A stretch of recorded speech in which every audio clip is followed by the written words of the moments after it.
Hi friends, welcome to KalasFoodie. இன்னைக்கு நம்ம ரொம்ப டேஸ்டியா யம்மியான சோயா தவா பீஸா தான் செய்ய போறோம். ரொம்ப டேஸ்டா இருக்குது, ரொம்ப நல்லா வந்திருக்கு. இதே மாதிரி அளவுகளோட இதே மாதிரி செஞ்சு பாத்தீங்கன்னா ரொம்ப டேஸ்டியான பீஸா நம்ம வீட்லயே செஞ்சு சாப்பிடலாம். கடையில போய் நம்ம வாங்கணும்னு அவசியமே இல்லை.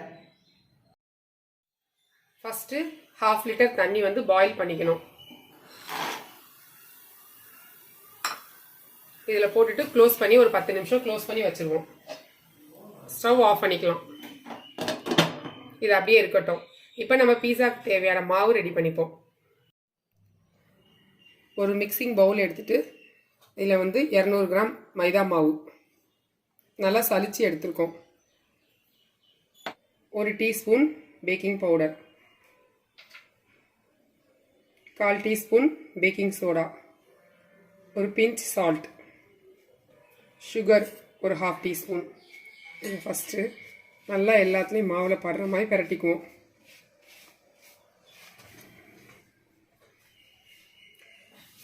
தயிர் 3 டேபிள் ஸ்பூன் எடுத்திருக்கேன்.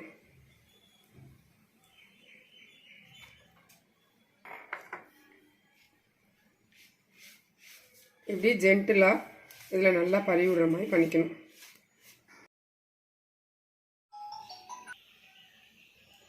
நெய் 1 டீஸ்பூன். இது நல்லா மாவில் கோட்டாகிற மாதிரி நல்லா பரட்டிக்கணும். அப்போ தான் பேஸ் ரொம்ப சாஃப்டாக இருக்கும், பீஸா பேஸ்.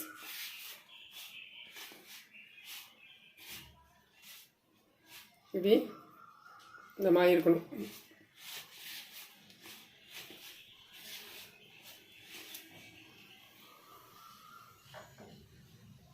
இப்போ கொஞ்சோண்டு வாட்டர் ஆட் பண்ணி லைட்டாக ஸ்ப்ரிங்கிள் பண்ணி மாவை பிசைஞ்சுக்குவோம்.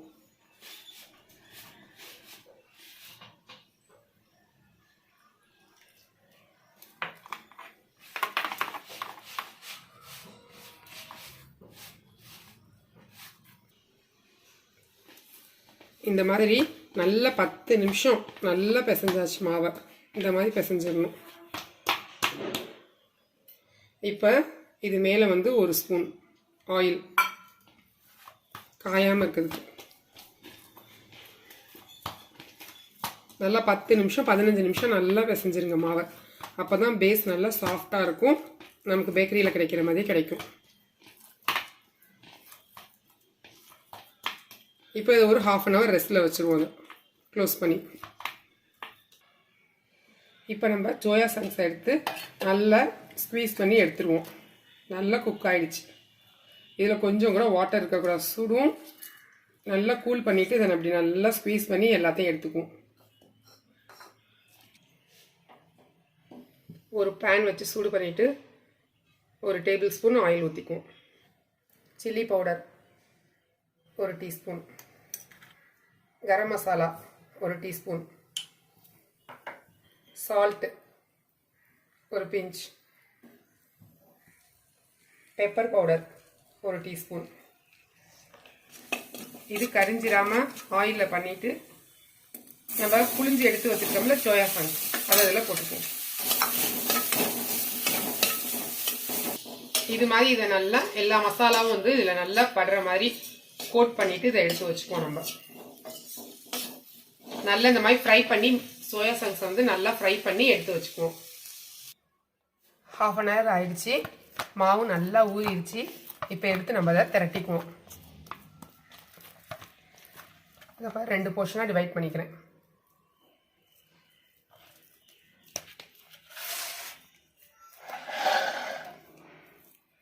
மாவு கோதுமை மாவு ஏதாவது டஸ்ட் பண்ணிவிட்டு இதை இப்போ நல்லா திரட்டிக்குவோம்.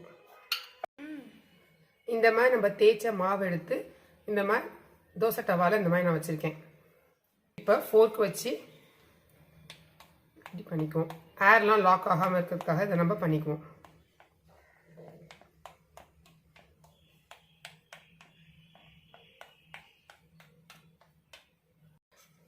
இப்போ பீஸா சாஸ் நம்ம ரெடி பண்ணி வச்சது. ஏற்கனவே வந்து நாங்கள் வந்து பீஸா ரெசிபி அதை பார்த்து ரெடி பண்ணுங்க. இல்லைன்னா வந்து கடையில் வந்து ரெடிமேடாக விற்கிற சாஸை நீங்கள் யூஸ் பண்ணிக்கலாம். அதுவும் இல்லைன்னா வந்து tomato ketchup plus chilli sauce கொஞ்சோண்டு வெண்ணெய் போட்டு அதை நீங்கள் கலந்து மிக்ஸ் பண்ணி போட்டுக்கிட்டிங்கனாலும் டேஸ்ட் நல்லாயிருக்கும்.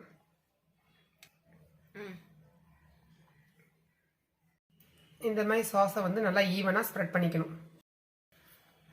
இப்போ நான் செடார் சீஸ் எடுத்திருக்கேன்.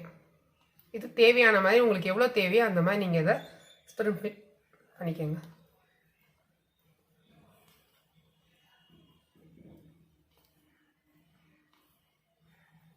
இது இவ்வளோதான் கணக்கில், எவ்வளோ வேணால் நம்ம போட்டுக்கலாம்.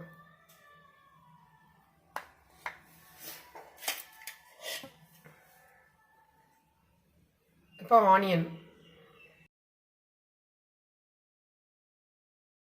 டொமேட்டோ,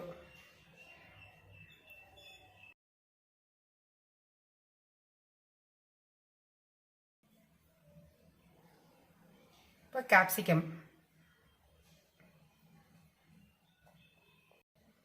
ஆலிவ்ஸ், கார்ன், என்ன உங்கள்கிட்ட இருக்கோ அதை எல்லாமே நீங்கள் இதில் போட்டுக்கலாம்.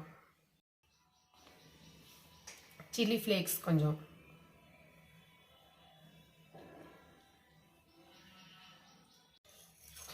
கொஞ்சம் மிக்சட் ஹர்ப்ஸ்.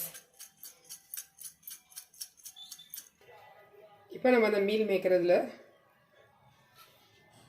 அடுக்கி வச்சுக்குவோம்.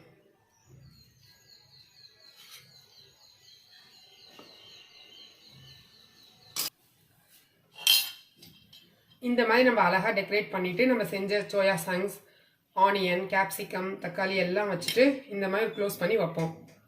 கரெக்டாக ஒரு 7 மினிட்ஸ் போதும். மீடியம் ஃப்ளேம்லேயே வைப்போம்.